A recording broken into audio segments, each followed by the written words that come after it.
Selamat pagi Pak Ishak, salam sehat. Selamat pagi Ibu Femi. Selamat pagi para pendengar setia RRI ND di mana saja berada. Bagaimana Salam kabarnya? sehat untuk kita semua. Iya, salam Sehat sehat. Bu Femi, sehat. Semoga Bu Femi dan juga produser Ibu Caroline dan seluruh penyiar RRI ND sehat juga ya. Baik, baik. Terima kasih Pak Ishak. Nah, ini terkait dengan Sama-sama. surat edaran terbaru nih Pak Ishak untuk pelaku perjalanan dalam negeri. Apa pertimbangannya dikeluarkan kembali surat edaran yang berbeda dengan sebelumnya ini? Baik Ibu Femi dan juga seluruh pendengar RRI ND di mana saja berada. Dasar pertimbangan sebetulnya karena ada kebijakan pemerintah terutama yang disampaikan langsung oleh Bapak Presiden RI, Bapak Jokowi, bahwa untuk tahun ini berkaitan dengan Idul Fitri, masyarakat sudah diizinkan boleh beraktivitas, melakukan perjalanan, melakukan mudik, ya, untuk bersilaturahmi dengan seluruh keluarga di mana saja di seluruh pelosok negeri Republik Indonesia ini. Jadi sebetulnya ini dasar utamanya adalah dengan dibukanya kembali seluruh aktivitas, dan selama ini kurang lebih 2 tahun itu adanya pembatasan bahkan pelarangan yang memang sangat ketat. Nah, untuk mudik tahun 2022 ini Bapak Presiden sudah mengizinkan sehingga mau tidak mau seluruh komponen terutama Kementerian Perhubungan yang memang menangani urusan transportasi harus menyiapkan regulasi terbaru, surat edaran terbaru yang berkaitan dengan perjalanan orang di dalam negeri. Nah, ini juga mendasari dari surat edaran nomor 16 tahun 2022 yang dikeluarkan Satgas Penanganan COVID-19 tentang ketentuan perjalanan orang dalam negeri pada masa pandemi COVID-19. Jadi memang Bu Femi kita kan masih dalam masa pandemi, ya. Jadi untuk itu Kementerian Perhubungan melalui 3 direktorat jenderalnya, 4 direktorat jenderalnya mengeluarkan masing-masing surat edaran. Pertama, surat edaran nomor 36 tahun 2022 itu juklak petunjuk pelaksanaan perjalanan orang dalam negeri dengan transportasi udara. Kemudian nomor 37 itu untuk transportasi laut, nomor 38 untuk transportasi darat, dan nomor 39 untuk transportasi api. Yang mana umumnya masyarakat kita semua sudah tahu, jadi keempat SE ini isinya tidak beda-beda ya, hanya isinya pada intinya adalah sebagaimana umumnya masyarakat sudah ketahui bahwa untuk melakukan perjalanan di dalam negeri ada beberapa ketentuan yang diatur, yaitu pertama untuk yang sudah booster, ya artinya sudah vaksin sampai 3 kali dosis 3, itu mereka dibebaskan dari semua ketentuan perjalanan. Ya, jadi yang sudah vaksin 3 kali bebas, mau pakai darat, laut, udara, kereta api bebas. Nah, sedangkan yang baru menerima 2 kali vaksin atau dosis kedua, mereka dikenakan syarat menggunakan rapid antigen yang berlaku 1 kali 24 jam sebelum melakukan perjalanan, baik darat, udara, laut maupun kereta api. Sedangkan yang atau bisa juga menggunakan PCR yang masih berlakunya 3 kali 24 jam, ya, itu untuk yang sudah 2 kali mendapatkan vaksin. Sedangkan yang baru 1 kali menerima vaksin, dia wajib PCR, jadi wajib PCR 3 kali 24 jam sebelum melakukan perjalanan. Dan yang terakhir adalah bagi pelaku perjalanan yang karena alasan kesehatan, apakah dia komorbid atau karena memang tensinya tinggi sehingga tiap kali mau vaksin tidak bisa divaksin, mereka wajib melakukan tes PCR, hasilnya harus negatif, dan disertai surat keterangan dokter dari rumah sakit pemerintah. Saya kira ini inti dari keempat surat edaran yang dikeluarkan oleh Kementerian Perhubungan. Oke. Begitu, Ibu Feni. Baik, jadi untuk yang baru dosis pertama harus PCR, kemudian yang dosis kedua bisa rapid antigen ataupun PCR yang berlaku untuk PCR 3 kali 24 jam, sedangkan antigen ini 1 kali 24 jam dan akan dibebaskan dari seluruh aturan perjalanan jika sudah vaksinasi untuk dosis ketiga nih Pak Ishak ya? Benar sekali Oke. Ibu Feni. Baik, nah ini untuk komorbid sendiri ini menarik, ini harus mendapatkan surat keterangan dari rumah sakit pemerintah. Ini juga yang perlu disampaikan kepada masyarakat bahwa kalau rumah sakit swasta ini tidak diberlakukan untuk memberikan surat keterangan bagi komorbid yang akhirnya tidak bisa divaksin, ataukah seperti apa nih Pak Ishak?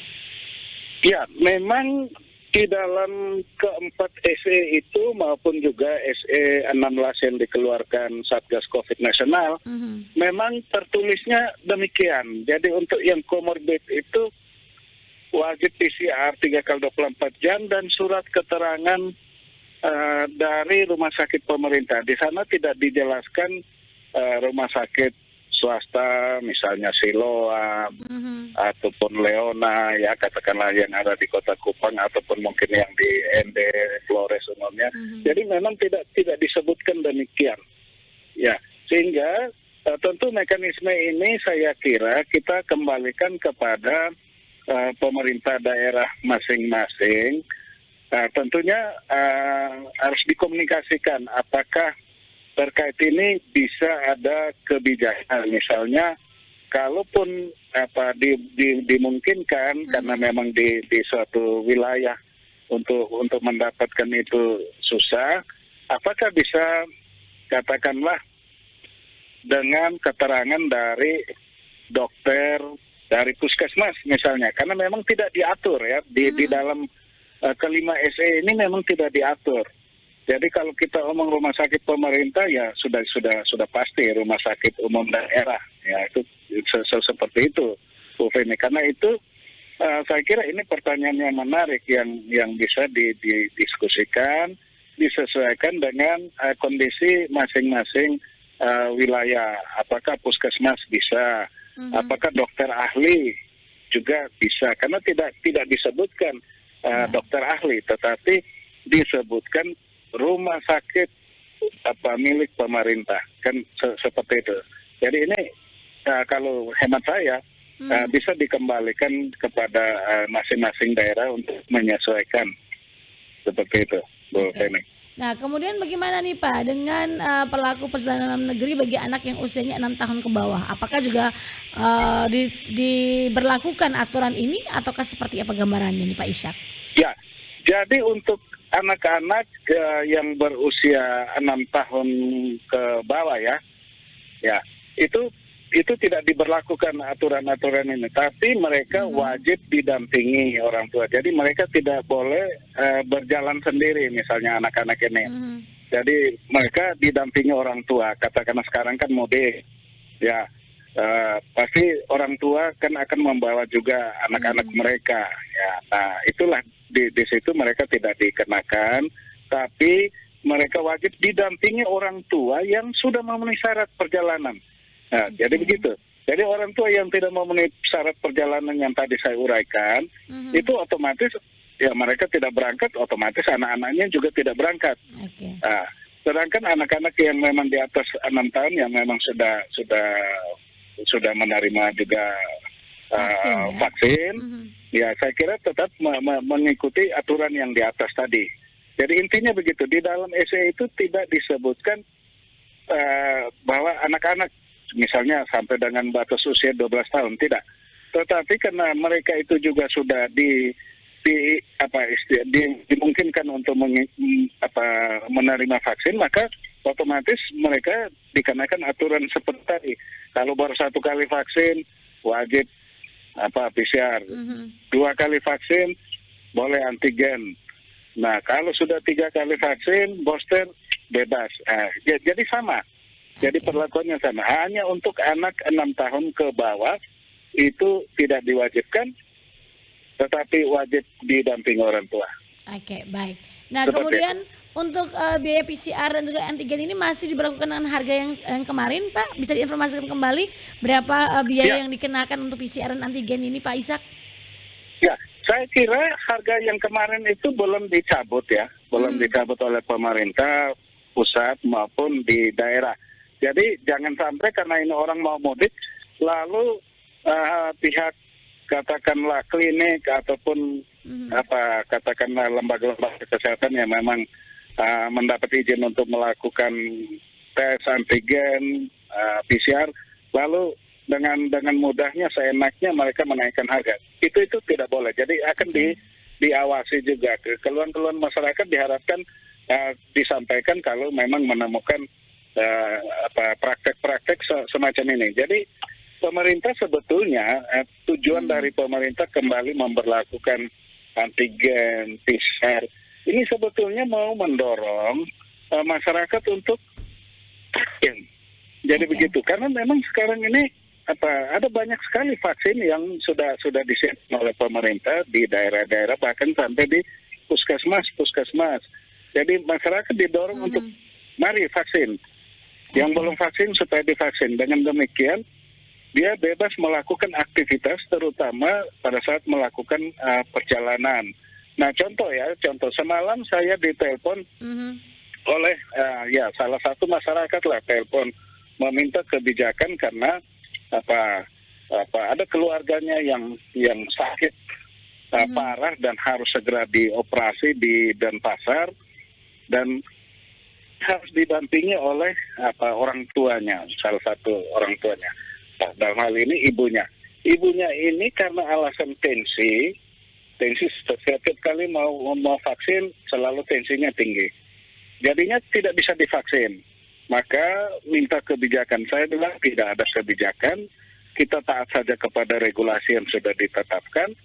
Jadi silakan datang ke rumah sakit pemerintah untuk berkonsultasi, kemudian mendapatkan surat keterangan dokter dari rumah sakit pemerintah dan kemudian melakukan PCR. Nah, seperti itu. Jadi kebijakannya seperti itu. Jadi kita tidak memberi kebijakan misalnya karena alasan ini terus dia bebas. Tidak bisa karena memang aturannya demikian. Oke, baik.